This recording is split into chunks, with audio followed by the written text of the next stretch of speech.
Good morning বন্ধুরা। সকালে video করি আর আমি এডিটিং করতে বসি এখন গিয়ে তোমার 11:30 বাজে। মানে কিছুক্ষণ আগে আমি আসলাম মেয়ের স্কুল থেকে, স্কুলে গিয়েছিলাম রাখতে। আর যেহেতু বৃষ্টি পড়ছে আর কয়েকদিন ধরেই তো বৃষ্টি পড়ছে, বৃষ্টিটা একদম আমাদেরকে ছেড়ে যেতেই চাইছে না। বৃষ্টিটা এতটাই ভালোবেসে ফেলেছে যে বৃষ্টি কিছুতেই যেতে চাইছে না। কিছুদিন আগে বলছিলাম এত গরম বৃষ্টি আসছে না, আর এখন যে বৃষ্টি এসছে, বৃষ্টি কিন্তু আমাদের আর ছেড়ে যেতে চাইছে না। আজকে রান্না করব পনিরের তরকারি আর এই পটল ভাজা। আলু পটল দিয়ে পনিরের তরকারি আর এই লাল লাল পটলগুলো, আমি পটলগুলো যখন কিনে নিয়ে আসি না, আমি না পাকতে দিই পটলগুলো। পাকা পটল খেতে কিন্তু আমার ভীষণ ভালো লাগে, আর আমার মেয়েও কিন্তু পাকা পটল খেতে বেশ ভালোবাসে। তার জন্য বিশেষ করে আমি কাঁচা পটলগুলোকে আমি পাকতে দিই। আর এইদিকে দেখতে পাচ্ছ, এটা হচ্ছে কুমড়ো পাতা। বাইরে একটা গাছ রয়েছে, দেখিয়েছিলাম, অনেকগুলো ভিডিওতেই দেখিয়েছি অবশ্য। তো দেখতে পাচ্ছি যে পাতা অনেকগুলো ছোট ছোট কুচি কুচি পাতা রয়েছে, তো কয়েকটা পাতা তুলে নিয়ে আসলাম। আর এখন যাচ্ছি আমি পনির কিনতে, কারণ অত সকালে ঘুম থেকে কেউ ওঠে না, শুধু আমি উঠি।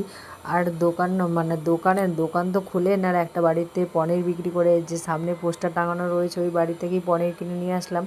এই যে এখন নিয়ে চলে আসলাম, 7টা বাজে, তার জন্যই মানে পেলাম। আর 6টা 6:30টার দিকে যদি যেতাম তাহলে একদমই পেতাম না, কারণ 7টা 7:30 8টার দিকে এখানে সবাই ঘুম থেকে ওঠে। আর খুব সকালেই ঘুম থেকে শুধু আমি উঠি, আর একটা কাকিমা আছে বাড়ির পাশে, সেও ওঠে। ওই কাকিমাটা আর আমিই উঠি। আর এই যে পনিরটা মানে ফ্রিজে ছিল, তো পুরো মানে বরফ হয়েছিল, তো গরম জলে একটুখানি ফুটিয়ে নেবো, তারপরেই ওটাকে ছোট ছোট পিস করে কেটে নেবো। আর এইদিকে মেয়ে যাবে টিউশন পড়তে, মেয়েকে পাস্তা খাওয়াচ্ছি। সে ম্যাগি খেতে চাইছিল, তো আমি পাস্তা করে দিলাম, তো পাস্তা খেতে চাইছে না। আর এইসব খাবার আমি খুবই কম খাওয়াই। আমি যত পারি বাড়ির খাবারটাই খাওয়ানোর চেষ্টা করি। তো আমার মেয়ে সকালে বলছে আমি ম্যাগি খাবো, আর ম্যাগি আমি এমনিতেও খাওয়াই না আর নিয়ে আসি না। হয়তো তোমার 10 দিন 15 দিন পর একটা ম্যাগির প্যাকেট আমি নিয়ে আসি, নাহলে বাড়ির খাবারটাই খাওয়ানোর চেষ্টা করি। আর এইদিকে দেখো পনিরের তরকারি হয়ে গিয়েছে, তারপরে তোমার পাকা পটলের ভাজাও হয়ে গিয়েছে। এবার বড়া ভাজবো, আর যখন খাবো তখন একটা ডিমের মামলেট করব। আর কিছু বিশেষ রান্না করব না, এগুলোই রান্নাবান্না করব। ভাত চাপিয়ে দিয়েছি, ভাতের মধ্যে দিয়ে দিয়েছি কয়েকটা আলু সিদ্ধ করব, পনিরের তরকারি, পটল ভাজা আর ওই বড়া ভাজা, আর লাস্ট মোমেন্টে করব ডিমের মামলেট। আর বেশি কিছু করব না, এগুলোই আজকে রান্নাবান্না করব। তো আমি আরও কয়েকটা পাতা নিয়ে চলে আসলাম, কুমড়ো পাতা। মেয়েকে রাখতে গিয়েছিলাম, যে বাড়িতে পড়তে দিয়েছি ওই বাড়িতে অনেকগুলো কুমড়োর গাছ আছে, তো গাছগুলো অনেক উঁচুতে আছে, যেগুলো কয়েকটা পাতা লাগা পেলাম ওইগুলোই পাতা নিয়ে আসলাম আমি।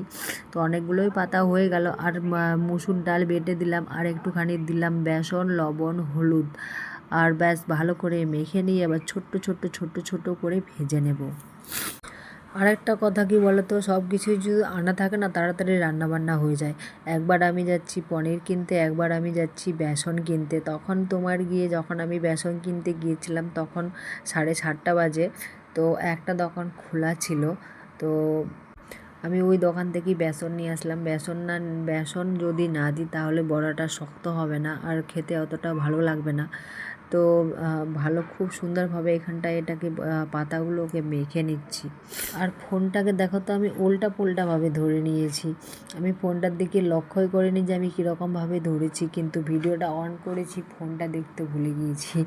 তো ভিডিওটা পুরো উল্টা হয়ে গিয়েছে। আর এখানটায় বড়াগুলো খুব মানে বড় বড় হয়ে যাচ্ছে। তো একটা বড়া বড় বড় করে ভাজবো, আর তারপরে বড়াগুলো একদম ছোট ছোট করব, তাহলে বেশ খেতে ভালো লাগবে। আর এই যে এই দিকে দেখো বড়াগুলো পুরো কমপ্লিট। এগুলো বড়া শুধু আমি খাবো, আর আমার মেয়ে কয়েকটা খাবে, কিন্তু আমার বর এইসব জিনিস খায় না, পছন্দ করে না। আর আমাকে কিন্তু ভীষণ ভালো লাগে এইসব বড়া খেতে।